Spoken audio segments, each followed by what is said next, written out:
नमस्कार दोस्तों। आज हम प्रतिवेदन संख्या 4 को 80 शब्द प्रति मिनट से स्टार्ट करने जा रहे हैं। डिक्टेशन स्टार्ट होने में 3 सेकंड शेष। महोदय, कोसी नदी, जिसे शोक और दुख का सूचक माना जाता है, इस वर्ष फिर अपने प्रकोप से महान हानि का कारण बनी। अब इस नदी पर काबू पाने और इसकी उपद्रवी लीला समाप्त करने के लिए भी योजना तैयार हो गई है। इस योजना की रूपरेखा तैयार हो चुकी है और निर्माण का काम हाथ में लिया जा चुका है। आशा है इस योजना के निर्माण से बड़े पैमाने पर जनसाधारण को सेवाएं उपलब्ध होंगी। जब यह नया परीक्षण सफल होगा तो महान योजनाओं के निर्माण में और भी भारत की महान जनशक्ति के उपयोग के संबंध में हमारी जानकारी और अनुभव में महत्वपूर्ण वृद्धि होगी। औद्योगिकीकरण के संबंध में उन्नति, उत्पादन में और अधिक वृद्धि और भारत की प्रति व्यक्ति आय में वृद्धि विचाराधीन वर्ष की कुछ महत्वपूर्ण बातें हैं। औद्योगिकीकरण के साथ ही रोजगार के क्षेत्र को विस्तृत करने के प्रयत्न भी बराबर जारी है।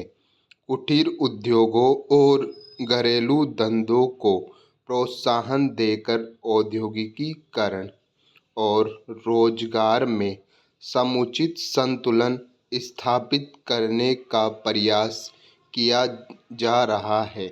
यह बात सभी स्वीकार करते हैं कि यदि भारत के जनसाधारण को उदासीनता और हार मानने की भावना से मुक्त करना है तो बढ़ती हुई बेरोजगारी को दूर करने का प्रयास करना होगा। इस दिशा में घरेलू उद्योग धंधे बहुत से लोगों को आंशिक और पूर्ण उपयोगी काम देकर इस समस्या का बहुत कुछ समाधान कर सकते हैं। इसीलिए पंचवर्षीय योजनाओं में पुराने घरेलू उद्योगों को पुनर्जीवित करने और चालू कुटीर उद्योगों को प्रोत्साहन देने की व्यवस्था की जा रही है। विदेशी मामलों में हमारी सफलता और भी अधिक है।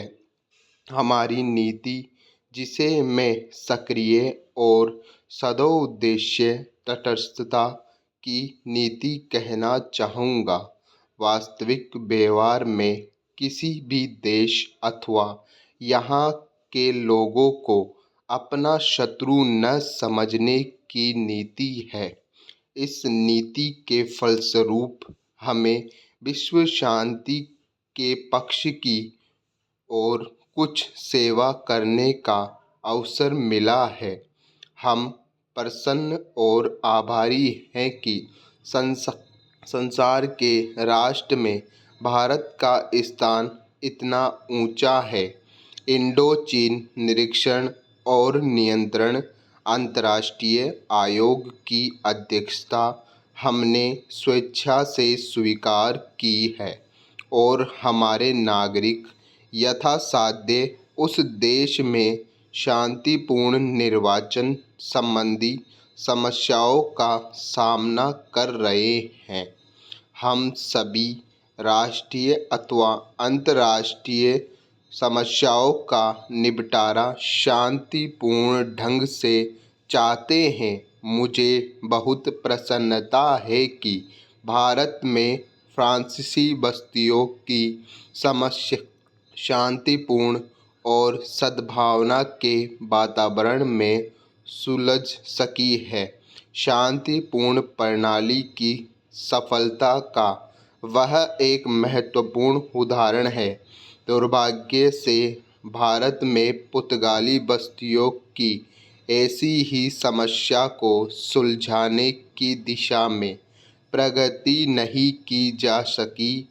मैं आशा करता हूँ कि पुर्तगाल इन बस्तियों में रहने वाले लोगों के स्वाधीनता के अधिकार को स्वीकार करेगा और फ्रांस और ब्रिटेन की सरकारों का अनुसरण करेगा। जैसे ही यह वर्ष समाप्त हो रहा है, हम अपने सबसे निकट के पड़ोसी पाकिस्तान के साथ अपने संबंधों में अपने सुखद परिवर्तन देखते हैं। पाकिस्तान के लिए हमारे हृदय में सदैव से पूर्ण सद्भावना और शुभकामनाएं हैं।